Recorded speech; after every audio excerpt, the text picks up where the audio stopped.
Hello everyone and welcome back to my channel. Today's topic is money and banking. So first of all, let's start with the barter system. Very long time ago, there was no money. The people used to exchange the goods in place of goods only. That system was known as barter system, and without the use of any value of money, without any use of money. So there were many drawbacks that leads to the discovery of the money.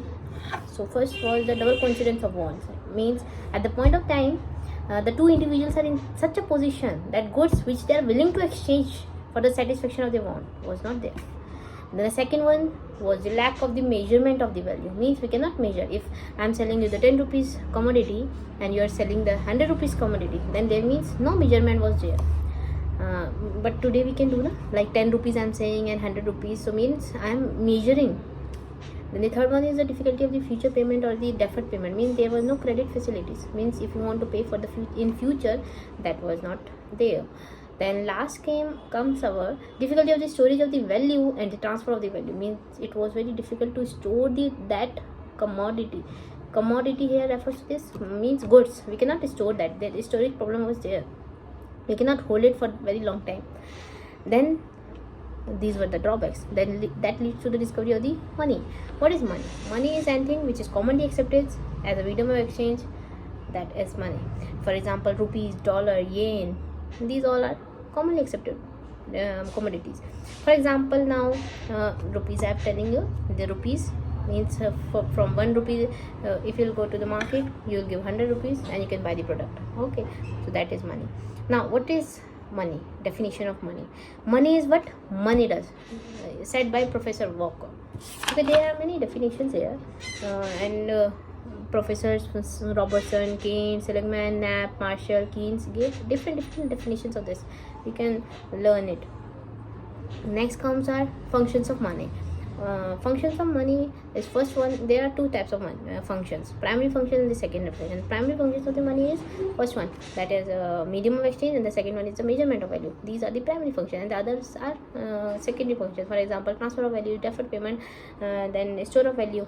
These all are the secondary one.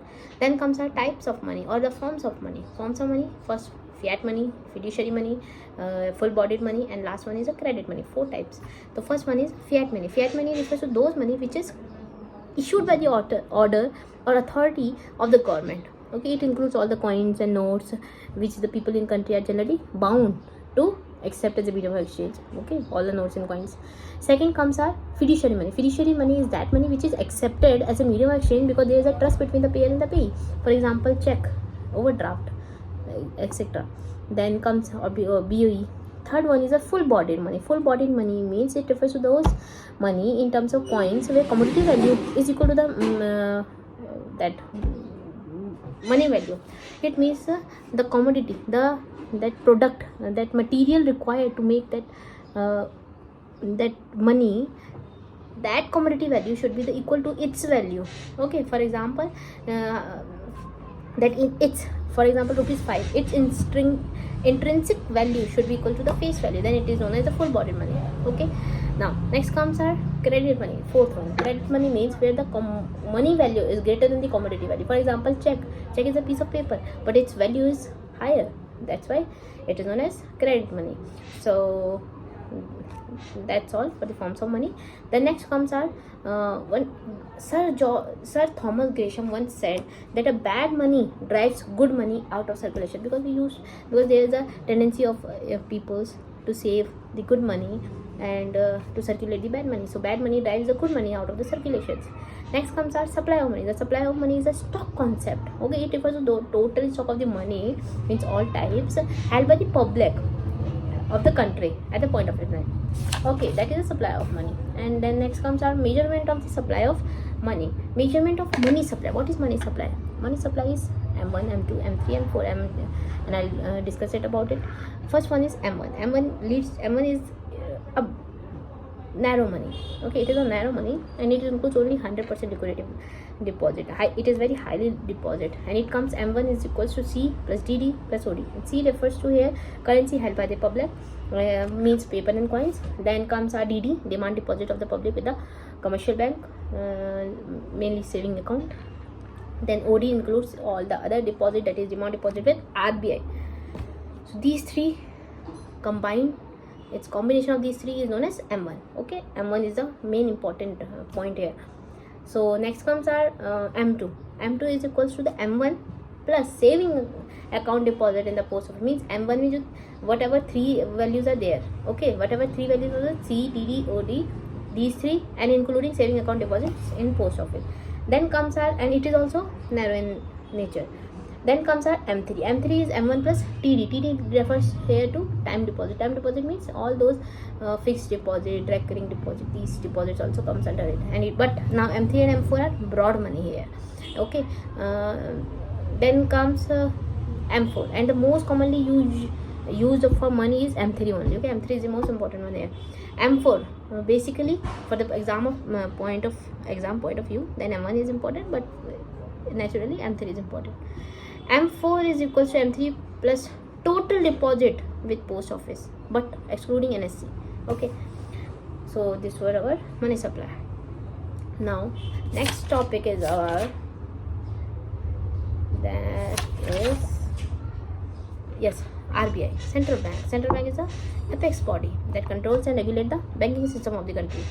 Now central bank was enacted in which year? It is important. 6 March 1934 and was commenced in 1935, 1st April. Then its nationalization was done in 1st January 1949. Okay, so the functions of central bank are: first, bank of issuing notes, only RBI has the power to issue the notes. Second, bankers to the government, if government require money, it can take only from RBI. It is a financial advisor to the government, RBI. Third one is bankers bank, means if commercial bank are in the need of the money, they will take it from the RBI only, because it is bankers bank and has the same relation in the country also. Then comes our lender of the last resort, means if the commercial bank fails to get financial accommodation from anywhere, then it is a last resort where commercial bank can approach. Then third one is custodian of the foreign exchange. It means if you want to exchange reserve with a view of to achieving the stability of exchange rate for the domestic currency, only RBI can do that. Then clearing the house functions, that is also the central bank that perform the function of the clearing houses. Seventh one is the control of credit. It controls the credit, inflation, deflation. How it control? For example, during inflation the supply of money is reduced by RBI, and during deflation the supply of money is increased. That leads to the interchangeable, means it will reduce inflation and that will reduce deflation. So these were your functions of the RBI. Okay, so they were now control of the money supply, credit supply, monetary policy. Okay, monetary policy, we have learned about that, and how they are the instrument of the monetary policy, quantitative and qualitative. In quantitative instruments we have bank rate, open market regulations, then repo rate, reverse repo rate, then comes our cash reserve ratios, statutory legal ratio. These all are under quantitative law. So in bank rate, first one is the bank rate. So what is bank rate? So bank rate is also known as discount rate or discount rate, means a rate refers to that rate of interest at which the RBI lends money to the commercial bank, okay, for long period. Okay, for long period. And now repo rate is here also. Repo rate is the rate at which the RBI offers to the commercial bank loan, but for the short period. Okay, so there is a difference. So bank rate, now it regulates inflation and deflation also. How? For example, during deflation RBI decreases the interest rate, and that leads to the increase in the credit creation, and that will further increase the deflation, means it will lead to the normalization. Then vice versa, during inflation it will turn into the dear monetary rate, monetary policy. It is also known as dear monetary policy, and during deflation it is known as cheap monetary policy. How? RBI increases the interest rate, and that leads to the credit decrease, then it will lead to the normalization. And in the open market operation, second one, where the sale and purchase of the government securities take place by the RBI on behalf of the government. Okay, now how it regulates the inflation and deflation? Like in inflation, securities are sold. Okay, that leads to the decrease in the cash reserve. Okay, and that leads to the contraction of the credit creation. Then during deflation, what happened? The purchase of securities take place. That leads to the cash increment in the cash reserve, and then that leads to the increase in the credit creation, and then the normalization can be achieved. Then repo rate, I have told you before also. Repo rate full form is repurchase rate, the rate at which the RBI offered the loan to the commercial bank, but at the short term loan. Okay, but here government have to keep collateral. Government securities as a collateral, they have to run, so that the repayment can be made. Then comes our reverse repo rate. Now the rate at which the RBI accept the deposit from the commercial bank is known as the reverse repo rate. Then comes our cash reserve ratio, CRR, means the amount of funds out of NDTL, means net demand and time liability, means our minimum percentage of amount of total deposit required to be kept with the bank, with the RBI. Then it is fixed by the RBI and varied from time to time, that how much is to be kept as a reserve.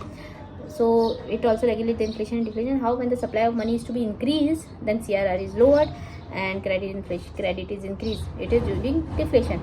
Now when the supply of money is to be reduced during inflation, CRR is raised and then credit is decreased.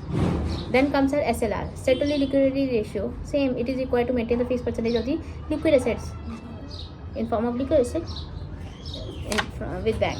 Okay, liquid assets includes cash, gold, and some other approved securities. Then comes our qualitative factors. Qualitative instruments leads to margin requirement, rationing of credit, and moralization. So means these also play very important role to control that credit. In margin requirement, supply of money is increased, then it leads to the decrement in the margin. Then supply of money is decreased, then margin requirement is increased. So the margin requirement leads to inflation or deflation. It changes. The value of loan is guaranteed. What is this? What is the margin requirement? The margin requirement is the difference between the current value of securities offered for the loan at the value of the loan guaranteed. Then the rationing of credit means the fixation of the credit quota for different business activities, and the commercial banks cannot exceed the quota limits. Commercial bank cannot exceed the quota limits while granting the loans. And there are two types: variable portfolio ceiling and the variable capital asset ratio. That helps us to control the credit. Then third one is a moralization. It is like the rendering and advice to the commercial bank by RBI to follow its directive. The bank are advised to restrict loan during inflation and liberal in lending during deflation. Then it will help in inflation and deflation. Okay, so these were our topics from money. Then comes and banks. RBI also I have told you there are different types of banks also: saving account, current account, then fixed deposit, recurring deposits. So saving account is generally used by the general public because their interest rate is very low, and the deposit and withdrawal are done on the maturity, not on the regular basis but on the regular interval of time. Okay, now what is second one? That is current account. Current account is the account which is held by the businessman because they have to do the daily transactions, daily deposit and withdrawal. So current account is mainly used by the businessman. Then comes our fixed deposit. Fixed deposit account is those deposit where once money is deposited can be withdrawn at the maturity period or whenever is required. So the interest rate is given by the bank, then the money interest is given to us. Then comes our recurring deposit. Recurring deposit means a fixed amount is to be given at each regular interval of time to the bank. Then the interest rate is added to it, and then at the maturity we can get that money. Okay, so these were our types of accounts. Then in the next video I will tell you about the next topic. Thank you.